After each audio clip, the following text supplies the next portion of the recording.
ஸ்ரீமதி ராமானுஜாய நமः. வசுதேவசுதம் தேவம் கம்சச்சானூரமர்தனம் தேவகீ பரமானந்தம் கிருஷ்ணம் வந்தே ஜெகத்குரும். நாள்தோறும் பகவத்கீதையில் இப்போ நாம் பார்த்துட்ருக்கிறது குணத்திரய விபாக யோகம்ன்ற 14வது அத்தியாயம்.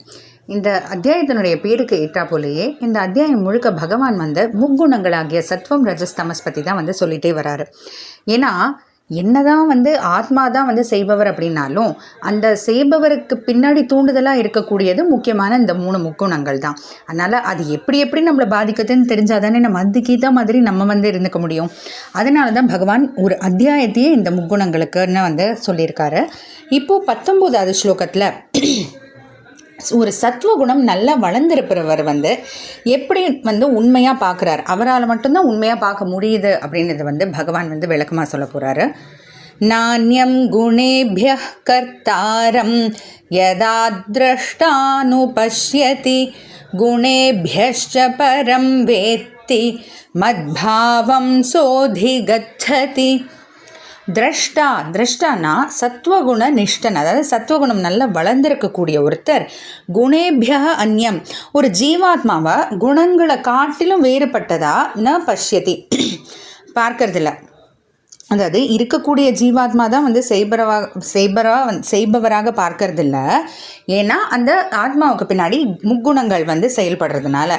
குணேபியஷ பரம் வேத்தி, ஆனால் குணங்களை காட்டிலும் வேறுபட்டதா ஆத்மாவை தெரிஞ்சுக்கொள்கிறார். அதாவது என்ன அப்படின்னா, ஆத்மா தான் செய்கிறவர் அப்படின்னாலும் ஆத்மா தானாக செய்யலை, இந்த முக்குணங்களுடைய தூண்டுதல்னால செய்யறது அப்படின்றத புரிஞ்சுக்கக்கூடியவர் தான் ஒரு உண்மையான சத்வகுண நிஷ்டன், அதாவது சத்வகுணம் நன்கு வளர்ந்திருப்பவர்.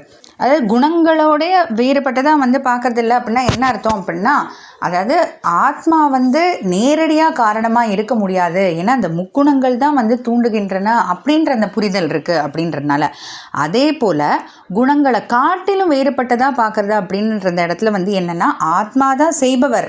ஏன்னா நான்றது ஆத்மா, நான் இதை செய்கிறேன் அதை செய்கிறேங்கும் போது அந்த ஆத்மா தான் எல்லாத்துக்கும் காரணமாக இருக்குது. ஆனால் தானாக ஆத்மா அது எதையுமே செய்யலை. ஏன்னா ஆத்மாவுடைய தன்மைன்னு பார்த்திங்கன்னா இதெல்லாம் தாண்டி ரொம்ப உயர்ந்ததாக தானே இருக்குது, அறிவே உருவமாக தானே இருக்குது. அதனால் அப்படிப்பட்ட ஒரு ஆத்மா எப்படி இந்த மாதிரி செயல்கள்லாம் செய்ய முடியும் இல்லையா?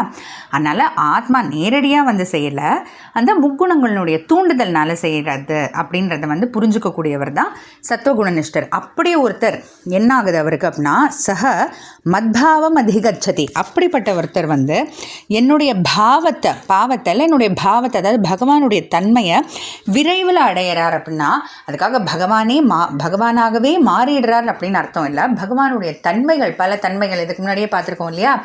அதாவது வயதாகாது, மறுபடியும் பிறப்பு இருக்காது, மூப்பில்லை, பிணி இல்லை, பசி இல்லை, இது போன்ற அந்த தன்மைகள், பகவானுடைய தன்மைகள்லாம் அடையிறார் இப்படிப்பட்ட ஒருத்தர் அப்படின்னு சொல்லிட்டு பகவான் இந்த முக்குணங்களுடைய தாக்கம் எப்படி இருக்குது ஆழமா அப்படின்றத இந்த ஸ்லோகம் மூலமாக புரிய வைக்கிறார். தொடர்ந்து பார்க்கலாம். ஜெய் ஸ்ரீ கிருஷ்ணா.